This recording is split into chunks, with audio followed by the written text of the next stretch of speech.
गांव के उस कोने पर, जहां धूल भरी गलियां नीम के पेड़ों के नीचे से होकर गुजरती थीं, एक टूटा फूटा सा घर खड़ा था। वहीं रहती थी नसीबा, एक बूढ़ी लेकिन रोशन आंखों वाली मां, जिसकी उम्र भले ही 60 से ऊपर हो चुकी थी, लेकिन उसका दिल अब भी बच्चों की तरह मासूम था। नसीबा के पति बहुत पहले इस दुनिया से जा चुके थे। तब से उसने अकेले ही अपने इकलौते बेटे आरिफ को पाला था। कभी खेतों में मजदूरी की, कभी लोगों के घरों में झाड़ू पोछा, लेकिन अपने बेटे की तालीम में कभी कोई कमी न आने दी। आरिफ बचपन से ही होशियार था। मां की मेहनत और अल्लाह की मदद से वो शहर के बड़े स्कूल में दाखिल हुआ और फिर स्कॉलरशिप पाकर इंजीनियरिंग की पढ़ाई करने लगा। पर अब जब आरिफ बड़ा हो गया था और एक बड़ी कंपनी में नौकरी करता था, तो मां की अहमियत जैसे उसके लिए कम होती जा रही थी। वो अब गांव नहीं आता था। फोन पर बातें भी धीरे धीरे कम हो गईं। नसीबा रोज शाम को गांव की मस्जिद के पास बैठ जाती, जहां गांव की औरतें अपने बच्चों के किस्से सुनाया करती थीं। कोई कहती, मेरी बेटी ने मुझे जेवर भेजा है। कोई कहती, मेरा बेटा मुझे शहर ले गया। और नसीबा बस एक फीकी सी मुस्कान के साथ कह देती, मेरा आरिफ बहुत व्यस्त है, पर अल्लाह से रोज दुआ करती हूं कि वो जहां भी हो खुश रहे। अंदर ही अंदर उसका दिल रोज टूटता था। मगर एक मां कब अपने बच्चे से शिकायत करती है। एक दिन गांव में तेज आंधी आई। नसीबा का टूटा फूटा घर ढहने को था। दीवारें दरक चुकी थीं। बारिश का पानी अंदर टपक रहा था, लेकिन वो उसी में बैठकर अपना छोटा सा चूल्हा जलाती और 2 रोटियां सेंक कर एक को किसी गरीब को दे देती, दूसरी खुद खा लेती। मुसाफिर जब गांव के रास्ते से गुजरते, तो अक्सर उस बूढ़ी मां के हाथों की रोटियों की खुशबू उन्हें रोक लेती। एक दिन एक बूढ़ा दरवेश वहां से गुजरा। नसीबा ने अपनी एकमात्र रोटी का आधा हिस्सा उसे दे दिया। दरवेश ने उसे देखा और कहा, तेरे बेटे ने तुझे भुला दिया, लेकिन तूने उसे नहीं छोड़ा। तेरी ये मोहब्बत अल्लाह की राह है। दुआ कर और देख, एक दिन तेरी दुआ ही तेरे बेटे की जन्नत का रास्ता बनेगी। नसीबा की आंखों में आंसू थे, लेकिन दिल में फिर से एक उम्मीद जागी। उसी रात नसीबा ने चुपचाप तन्हाई में सजदे में सर रखा और कहा, या रब, मेरा बेटा मुझे भुला चुका है, लेकिन मैं उसे नहीं भूली। उसे हिदायत दे, मोहब्बत दे और उसे रास्ता दिखा जो सीधा तुझ तक जाता है। उस रात की दुआ ने आसमान में दस्तक दी थी।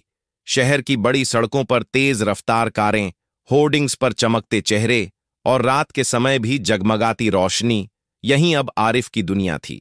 ऊंची इमारतों में बनी उसकी ऑफिस और अपार्टमेंट में हर आराम था, लेकिन दिल में एक अजीब सी खाली जगह भी थी, एक सन्नाटा जो कभी किसी मां की थपकी से भरता था। आरिफ अब एक मल्टीनेशनल कंपनी का सीनियर इंजीनियर था। लाखों की तनख्वाह, ऐशो आराम की जिंदगी, मगर दिल में चैन नहीं। दोस्तों की महफिलें, बड़ी बड़ी पार्टियां, ये सब कुछ तो था, पर जब वो अकेला होता तो एक आवाज अक्सर उसके कानों में गूंजती थी, आरिफ बेटा, खाना खा लिया? बेटा, गरम कपड़े पहनना, ठंड बढ़ गई है। बेटा, जब भी वक्त मिले एक बार घर आ जाना। वो झुंझलाकर मोबाइल साइलेंट कर देता और सोने की कोशिश करता, मगर वो आवाजें अब उसके सपनों में आने लगी थीं। एक दिन ऑफिस में एक बड़ी प्रेजेंटेशन थी। आरिफ ने खूब मेहनत की थी, मगर अचानक उसका लैपटॉप क्रैश कर गया। सारा डेटा चला गया। बॉस ने गुस्से में कह दिया, if you can't handle pressure, maybe you are not fit for this level. उस दिन पहली बार आरिफ ने ऑफिस के बाद अकेले एक पार्क की बेंच पर बैठकर आसमान की तरफ देखा। बचपन में मां उसे यही आसमान दिखाकर कहती थी, जो चीज यहां नहीं मिलती वहां ऊपर अल्लाह के पास मिलती है, उससे मांगो। आरिफ की आंखें भर आईं। उसने पहली बार इतने बरसों बाद सर झुकाया और बेमन ही सही एक दुआ की तरह कहा, अगर कहीं तू है तो मुझे सुकून दे, मुझे रास्ता दिखा। उसी रात वो अपने अपार्टमेंट लौटा तो देखा, डाइनिंग टेबल पर रखे खाने में नमक ज्यादा था। नौकर से गुस्से में पूछा, ये क्या है? खाने लायक भी नहीं। और फिर अचानक जैसे जहन में कोई ताला खुल गया, उसे याद आया जब मां भीगी लकड़ी से चूल्हा जलाकर रोटियां सेंका करती थी और एक बार गलती से ज्यादा नमक डाल बैठी थी और आरिफ ने कहा था, कितना घटिया खाना है ये। मां की आंखें भर आई थीं, मगर उसने कुछ नहीं कहा था, बस दूसरी रोटी सेंकने चली गई थी। उस रात आरिफ फूट फूट कर रोया। सुबह होते ही उसने पहली बार मां को फोन किया। फोन की घंटी सुनकर नसीबा के कांपते हाथों ने जब मोबाइल उठाया तो उस तरफ से आवाज आई, अम्मी, मैं घर आना चाहता हूं, अगर आप इजाजत दें तो। नसीबा की आंखों से जो आंसू गिरे वो साक्षी थे उस दुआ के जो सजदे में मां ने मांगी थी। सालों बाद पहली बार आरिफ ने अपने ऑफिस के मैनेजर से एक लंबी छुट्टी की गुजारिश की। वो जो कभी छुट्टियां लेने में झिझकता था, अब बस एक ही बात कहकर फॉर्म जमा कर आया, मां के पास जाना है। और इस बार देर नहीं करनी। ट्रेन का टिकट बुक करवाया गया, सामान समेटा और फिर अपने आलीशान अपार्टमेंट से निकलते हुए उसने एक बार पलट कर देखा, वो सब कुछ जो उसने कमाया था, लेकिन जिसमें एक मां की दुआ की खुशबू नहीं थी। ट्रेन की खिड़की से बाहर देखता आरिफ जैसे खुद को ढूंढ रहा था। हर स्टेशन पर उतरते लोग, अपने गांवों की तरफ भागते बच्चे और गठरी उठाए बुजुर्ग, सब उसे उसकी मां की याद दिला रहे थे। उसी ट्रेन में एक बुजुर्ग औरत बैठी थी, शायद नसीबा जितनी ही उम्र की। उसने धीरे से पूछा, बेटा, कहाँ जा रहे हो? आरिफ ने मुस्कुराकर कहा, मां के पास। बहुत दिनों बाद। वो औरत मुस्कुरा दी, खुशकिस्मत हो जो अब भी तुम्हारी मां तुम्हारा इंतजार कर रही है। हम जैसे बहुतों के लिए तो बस यादें ही रह जाती हैं।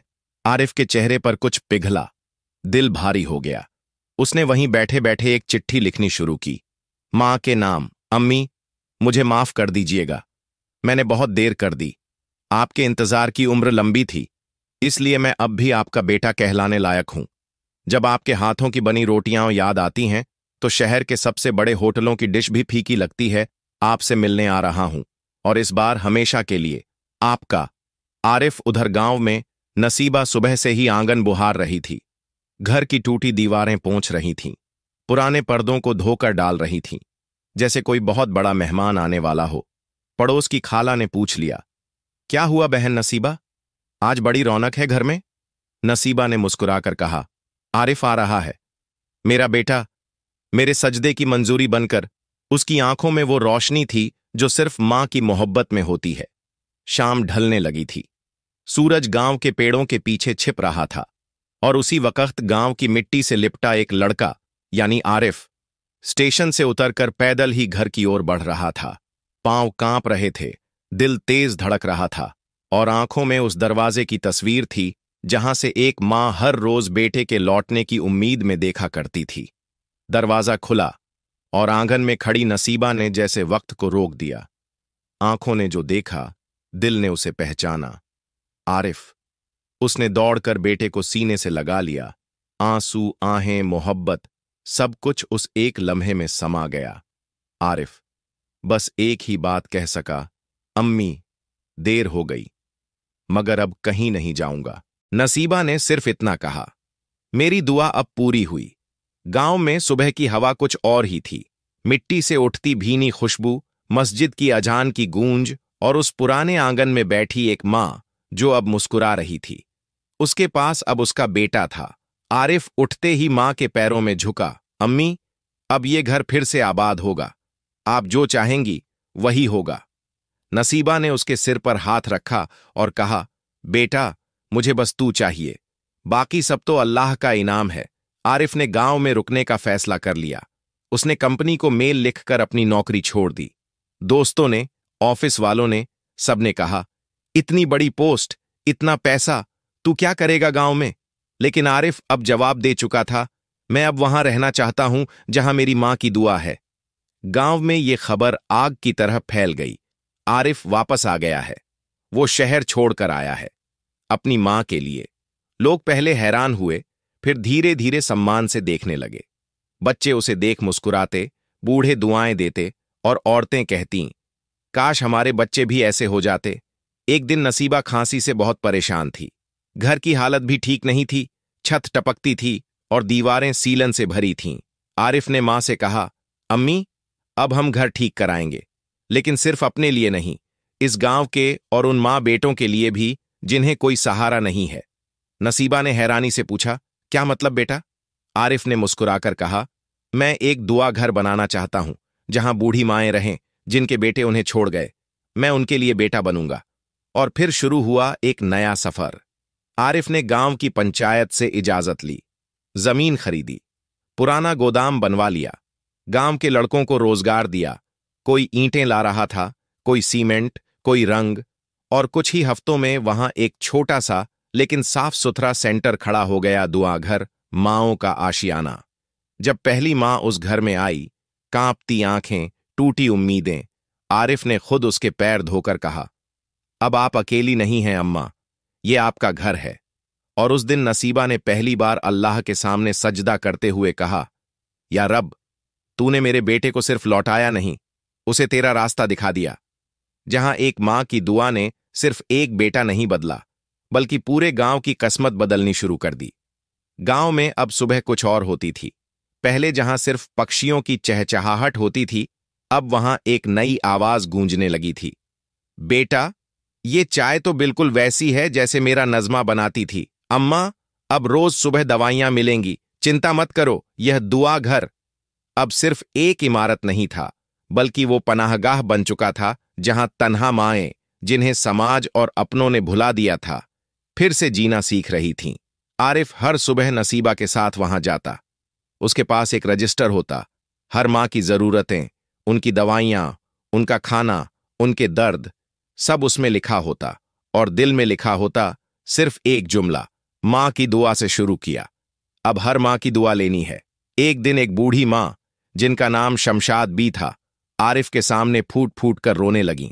बेटा, 5 बेटे हैं मेरे, एक भी पीछे मुड़कर नहीं देखा। तुझे अल्लाह सलामत रखे, जो तूने हमें इंसान समझा। आरिफ ने उनके कांपते हाथ थामे और बस इतना कहा, अब मैं ही आपका बेटा हूं। जो अपने मां बाप को छोड़ दे, वो खुद ही सबसे ज्यादा खो जाता है। धीरे धीरे गांव और आसपास के इलाकों में दुआ घर की चर्चा होने लगी। स्थानीय मदरसे के बच्चे भी वहां सेवा करने आने लगे। डॉक्टर हफ्ते में 2 बार चेकअप के लिए आने लगे। गांव की औरतें खाना बनाने में मदद करने लगीं। और फिर जो सबसे बड़ा बदलाव आया, वो था लोगों की सोच में। अब जब कोई जवान शहर जाने लगता, तो मां पूछती, बेटा, तू कहीं दुआ घर जैसी गलती तो नहीं करेगा ना? लोगों ने अब यह समझ लिया था कि मां की दुआ से बड़ी कोई दौलत नहीं। आरिफ की जिंदगी अब मुकम्मल लगती थी, लेकिन उसके अंदर एक बात अभी भी खटकती थी। जो लोग अपने माँ बाप को छोड़कर शहर भाग जाते हैं, क्या उन्हें कोई रास्ता नहीं दिखाया जा सकता? और तभी उसके जहन में एक ख्याल आया, क्यों ना हम गांव गांव जाकर बच्चों को समझाएं, स्कूलों और मदरसों में जाकर उन्हें सिखाएं, माँ बाप की कीमत क्या होती है। नसीबा ने जब यह सुना, तो उसका दिल भर आया। तू अब मेरा बेटा नहीं रहा आरिफ, तू अब हर मां का बेटा बन गया है। और उसी दिन गांव की मस्जिद में आरिफ ने पहला मां बाप से मोहब्बत पर भाषण दिया। छोटे छोटे बच्चे चुपचाप सुनते रहे। कुछ रोने लगे, कुछ मां से लिपट गए। दुआ घर अब एक आंदोलन बन रहा था, और इस आंदोलन के पीछे सिर्फ एक ताकत थी, एक मां की सच्ची दुआ। गांव की गलियों में अब एक नई जान आ गई थी। जहां पहले खामोशी और मायूसी की हवा बहती थी, वहां अब उम्मीद की खुशबू महसूस होती थी। बच्चे स्कूल जाते हुए दुआ घर के सामने रुकते, झांकते और धीरे धीरे मुस्कुराकर आगे बढ़ते। बुजुर्ग औरतें दुआएं देतीं, और नौजवान अब आरिफ को सिर्फ इंजीनियर साहब नहीं, बल्कि बेटा आरिफ कहने लगे थे। लेकिन अब आरिफ का मकसद सिर्फ इतना नहीं था कि दुआ घर में माँओं को सहारा मिले, बल्कि ये भी था कि कोई और बेटा अपनी मां को कभी बेसहारा न छोड़े। एक दिन आरिफ गांव के सरकारी स्कूल पहुंचा। वहां के प्रिंसिपल रजा मास्टर खुद बहुत शरीफ और समझदार थे। उन्होंने कहा, बिल्कुल आरिफ साहब, अगर आप बच्चों को कुछ अच्छा समझाना चाहते हैं, तो हमारा दरवाजा हमेशा खुला है। और फिर गांव के मदरसे, स्कूल, यहां तक कि किशोरबंदियों के केंद्र तक, हर जगह आरिफ ने अपने दिल से निकली बातें बांटना शुरू किया। वो कहा करता, जन्नत मां के कदमों तले है, और जो मां को अकेला छोड़ दे, वो खुद को किस राह पर समझेगा। एक दिन शहर से एक पत्रकार आई, फरजाना इकबाल, जो ग्रामीण प्रेरणा नाम की पत्रिका के लिए काम करती थी। उसने दुआ घर की चर्चा सुनी थी। वो आरिफ से मिली, घर का कोना कोना देखा, माँओं से बातचीत की, और फिर एक लंबा लेख लिखा। एक बेटे ने मां की दुआ से बदली गांव की तकदीर। वो लेख वायरल हो गया। सोशल मीडिया पर लोग कहने लगे, ऐसे बेटे हर मोहल्ले में पैदा हों, तो कोई मां अकेली ना हो। दुआ घर जैसे सेंटर हर जिले में बनने चाहिए। आरिफ को एक बड़े एनजीओ का कॉल आया। उन्होंने कहा, हमें आपके काम से प्रेरणा मिली है। क्या आप हमारे साथ मिलकर देश भर में दुआ घर की शाखाएं खोलना चाहेंगे? आरिफ चुप रहा कुछ पल। फिर उसने कहा, मुझे शोहरत नहीं चाहिए, बस ये यकीन दिलाइए कि आप हर मां को इज्जत और मोहब्बत देंगे, फिर मैं आपके साथ हूं। और वो सिलसिला शुरू हुआ, दुआ घर अभियान, जिसमें गांवों से लेकर कस्बों तक आरिफ और उसकी टीम हर हफ्ते एक नया गांव जाते, नुक्कड़ नाटक करते, लोगों से मिलते और यही बात समझाते, जन्नत हम सबको चाहिए, पर क्या हम अपनी मां के कदमों को मिट्टी में छोड़कर उसे पा सकते हैं? नसीबा अब अक्सर चुपचाप बैठकर देखती उसका बेटा दूसरों की मांओं के सामने झुककर सलाम करता, उनके पांव छूता, दवाइयां देता और उनका दर्द सुनता। एक शाम उसने कहा, आरिफ, तू अब सिर्फ मेरा नहीं, अल्लाह का बंदा बन गया है। आरिफ ने मां का हाथ चूमते हुए कहा, अगर तूने सजदे में दुआ ना मांगी होती अम्मी, तो मैं आज भी किसी ऑफिस की चकाचौंध में खोया होता। मुझे मेरा असली मकसद तो तेरी तकलीफ ने ही दिखाया, लेकिन बदलाव लाना आसान नहीं था। अब कुछ गांवों में विरोध भी होने लगा था। कुछ लोग बोले, यह सब दिखावा है, कैमरा के लिए किया जा रहा है, अपने घर में मां को रख नहीं सकता, बाहर की मांओं के लिए क्या करेगा? आरिफ चुप रहा, मगर नसीबा को ये बातें चुभीं। एक रात उसने आरिफ से कहा, बेटा, जब कोई नेक काम शुरू करता है तो शैतान उसे रोकने जरूर आता है, लेकिन तू टूटना मत। तेरी मां अब तेरे साथ नहीं, तेरे पीछे खड़ी है और उसकी दुआ अब भी सजदे में मौजूद है। अगले ही दिन आरिफ ने एक नई मुहिम शुरू की, हर मां की कहानी। हर मां की जिंदगी की सच्ची कहानी अब सोशल मीडिया पर वीडियो के जरिए दिखाई जाने लगी। लोगों के दिल पिघलने लगे। जिन बेटों ने मां को छोड़ा था, अब मां मुझे माफ करो जैसे मैसेज वायरल हो रहे थे। एक मां की दुआ अब हजारों मांओं की राहत बन रही थी। दिन बीतते गए, लेकिन दुआ घर अब सिर्फ एक संस्था नहीं, बल्कि एक जज्बा बन चुका था। गांवों में लोग कहते, जिस गांव में दुआ घर हो, वहां अल्लाह की रहमत जरूर बरसती है। आरिफ की कोशिशें अब पूरे जिले में मिसाल बन चुकी थीं। सरकारी अफसर भी आकर दुआ घर का निरीक्षण करते और तारीफ करते। बच्चे अपनी मांओं से ज्यादा प्यार करने लगे थे। बुजुर्गों को अब अकेलापन महसूस नहीं होता था। मगर जितनी तेजी से रोशनी फैल रही थी, उतनी ही तेजी से कुछ लोगों के अंदर की अंधेरी नीयतें भी जागने लगी थीं। एक दिन एक स्थानीय नेता अकबर मिर्जा, जो पहले आरिफ की तारीफ करता था, अचानक विरोध में आ गया। उसने एक पंचायत में कहा, आरिफ इस गांव का दिमाग भटका रहा है, लड़कों को मांओं के लिए रोना सिखा रहा है, काम धंधा छोड़कर इमोशनल बना रहा है। ये सब एक एजेंडा है। कुछ लोगों ने तालियां भी बजाईं, जो या तो ईर्ष्या में डूबे थे या लालच में। आरिफ को जब यह पता चला तो वो चुपचाप अपने दुआ घर के आंगन में बैठ गया। शाम का वक्त था और मां नसीबा उसके पास आई। उसके चेहरे पर वही पुरानी मुस्कान थी, मगर आंखें भरी हुई थीं। बेटा, नसीबा ने धीमे से कहा, क्या तू फिर शहर चला जाएगा? क्या तू इन बातों से टूट जाएगा? आरिफ ने मां का हाथ अपने माथे से लगाया और बोला, अम्मी, मैं किसी नेता से नहीं डरता। मैं डरता हूं तो सिर्फ इस बात से कि कहीं मेरी वजह से अल्लाह का काम रुक ना जाए। उसी रात दुआ घर में आग लगा दी गई। किसी ने चुपके से पीछे के हिस्से में घास को जला दिया। आधी रसोई जल गई। मांओं का स्टोर रूम खाक हो गया। और सबसे ज्यादा तकलीफदेह, एक बूढ़ी मां, शकीला बीबी, आग के धुएं से बेहोश हो गईं। गांव में कोहराम मच गया। लोग दौड़ कर आए। कई मांओं को बाहर निकाला गया। बच्चे रोते हुए कह रहे थे, हमारे दुआ घर को किसने जलाया? आरिफ की आंखों में आग थी, लेकिन वो खुद को शांत रखे हुए था। उसने सबको बुलाया, पानी मंगवाया और सबके साथ मिलकर राख हुए हिस्से को साफ करना शुरू किया। गांव की औरतें खुद आ गईं रोटियां लेकर। लड़कों ने दीवारों पर फिर से रंग करना शुरू किया। और फिर आरिफ ने सबके सामने कहा, अगर कोई सोचता है कि आग लगाकर हमारी नीयत को जला देगा, तो भूल जाए, ये आग हमारी रोशनी बढ़ा रही है, बुझा नहीं रही। उस रात नसीबा ने आरिफ का माथा चूमते हुए कहा, बेटा, तू अब किसी एक मां की नहीं, उम्मत की अमानत है। ये अल्लाह की राह है, इसमें रुकना मना है। इस हादसे के बाद मीडिया एक बार फिर एक्टिव हो गया। चैनलों पर चला। गांव में मांओं का घर जलाया गया, लेकिन बेटा नहीं जला। लोगों ने चंदे दिए। आसपास के गांवों से लोग आकर मदद करने लगे और अगले ही हफ्ते दुआ घर की जगह अब दुआ विलेज बन चुका था। हर माँ के लिए एक कमरा, एक बाग जहां वो ताजगी महसूस करें, और एक मस्जिद जहां से हर अजान मोहब्बत का पैगाम हो। आरिफ अब थकता नहीं था। वो कहता, ये आग मेरे दिल में नहीं लगी, ये तो मेरी राह में रोशनी बनकर आई है। दुआ विलेज अब महज एक सेवा केंद्र नहीं, बल्कि इबादतगाह बन गया था। हर सुबह माँओं की दुआओं से हवा महकती थी और हर शाम बच्चों की आवाजों से आंगन गुलजार रहता था। गांव अब बदल चुका था, लोगों की सोच में नरमी थी और माँओं के चेहरे पर संतोष। लेकिन जैसे ही कोई नेक रास्ता पकड़ता है, इब्लीस कहीं न कहीं एक कांटा जरूर फेंकता है। एक दिन गांव में एक नई लड़की आई, फिरदौस, जो कि एक सोशल वर्कर थी। उसने आरिफ के काम से प्रेरित होकर अपनी सेवाएं देने की पेशकश की। मैं हर गांव में जाकर लोगों को सिखाना चाहती हूं कि माँ बाप की अहमियत क्या है।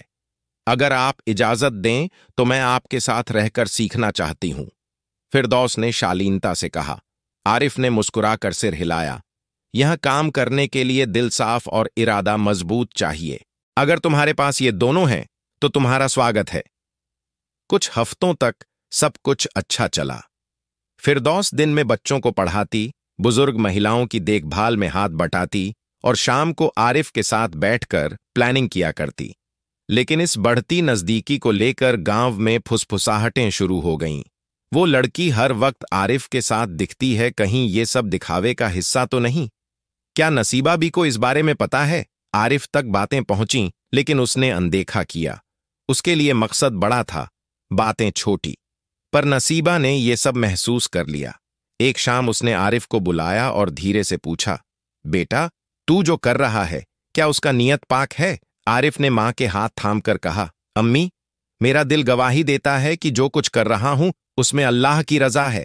हां, फिरदौस नेक है, लेकिन मैं सिर्फ उसकी मदद का कद्रदान हूं, और कुछ नहीं।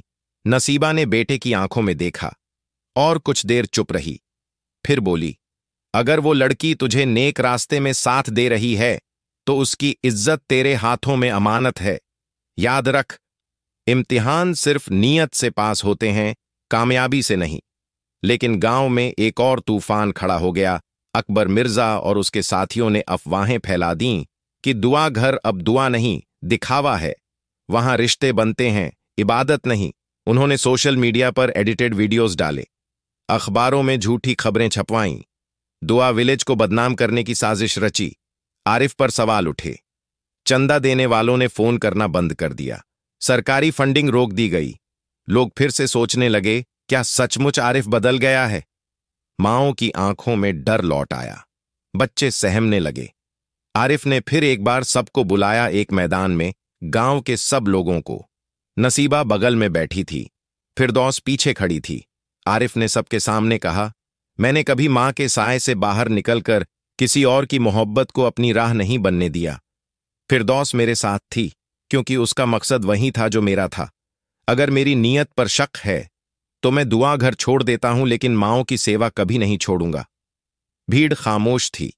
फिर अचानक नसीबा उठी और कहा, जो बेटा हर मां को अपनाता है, उस पर इल्जाम लगाने से पहले अपने दिल से पूछो, क्या तुमने कभी अपने मां बाप की उतनी कद्र की है जितनी उसने की? भीड़ में एक बुजुर्ग मां, शकीला बीबी, आगे आईं। उन्होंने कांपते हुए कहा, अगर आरिफ यहां से चला गया तो हम सब फिर से बेसहारा हो जाएंगे। फिर भीड़ से एक आवाज आई, माफ करो बेटा, हमें गलतफहमी हो गई थी। अगले दिन सरकारी टीम ने जांच की। फिरदौस ने सारे झूठे आरोपों के खिलाफ सबूत दिए और आरिफ को न केवल निर्दोष ठहराया गया, बल्कि दुआ विलेज को राष्ट्रीय स्तर पर मानवता सेवा सम्मान देने की सिफारिश भी की गई। वापस लौटकर नसीबा ने बेटे के माथे को चूमा और कहा, आज तू फिर इम्तिहान में पास हुआ है, और ये वो इम्तिहान था जो अल्लाह अपने खास बंदों से ही लेता है। विलेज अब एक ऐसी जगह बन चुका था जहां मोहब्बत सांस लेती थी और इंसानियत मुस्कुराती थी। आरिफ ने अपनी जिंदगी एक ही काम में लगा दी थी, माँओं की सेवा। हर हफ्ते नए गांवों में कैंप लगता, बुजुर्गों को इज्जत और बच्चों को तरबियत दी जाती। पूरे देश में अब आरिफ मॉडल को अपनाया जा रहा था, लेकिन वक्त को रुकना नहीं आता। एक रात नसीबा अचानक बहुत बीमार हो गईं।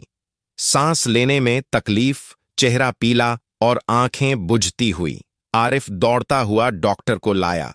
मशीनें लगाई गईं, दवाइयां दी गईं, मगर नसीबा ने धीरे से आरिफ का हाथ पकड़कर कहा, बेटा, अब मेरा वक्त आ गया है। मैं तो सिर्फ इस दिन का इंतजार कर रही थी कि तुझे खुदा का बनता देख सकूं। आरिफ की आंखें भर आईं। अम्मी प्लीज ऐसा मत कहो, मैं आपके बिना कुछ नहीं। नसीबा मुस्कुराई। अब तू सबका बेटा है। मेरी दुआ तुझे वहां तक ले जाएगी जहां लोग सिर्फ अल्लाह से मिलने की तमन्ना करते हैं। उन्होंने अपने कांपते होंठों से आखिरी बार कहा, आरिफ, जन्नत तेरे कदमों के नीचे बिछी है, क्योंकि तू मेरी नहीं, हर मां की मोहब्बत बन चुका है। और फिर उनके हाथ ढीले पड़ गए। पूरा दुआ विलेज सन्न था। हर मां, हर बच्चा, हर नौजवान, सबकी आंखें भीगी हुई थीं। मस्जिद में घंटों तक कुरान की तिलावत हुई और उस रात आरिफ अकेले में एक कोने में सजदे में गिर पड़ा। या रब, तूने मेरी मां को अपने पास बुला लिया। अब तू मुझे कभी न छोड़ना। मां की मौत के बाद आरिफ ने खुद को और भी ज्यादा अल्लाह की राह में झोंक दिया। उसने एक वसीयत लिखवाई, जब मैं मरूं तो मुझे मेरी मां की कब्र के बिल्कुल पास दफन करना और दुआ घर को हमेशा उसी तरह चलाना जैसे मेरी मां ने सिखाया। उसने नसीबा ट्रस्ट नाम की एक फाउंडेशन बनाई जिसके तहत देश भर में 114 दुआ घर खोल दिए गए। अब हजारों माएं अपने बेटे का इंतजार नहीं करतीं, क्योंकि उन्हें आरिफ जैसा कोई ना कोई बेटा वहां मिल ही जाता है। एक दिन एक रिपोर्टर ने आरिफ से पूछा, आपने जन्नत कैसे पाई? आरिफ ने सिर्फ एक लाइन कही, एक मां की दुआ और एक बेटे का सजदा, यही है जन्नत का रास्ता। और उस दिन दूर किसी गांव में एक और बूढ़ी मां ने आसमान की तरफ देखा और कहा, या अल्लाह, मुझे भी एक आरिफ दे दे।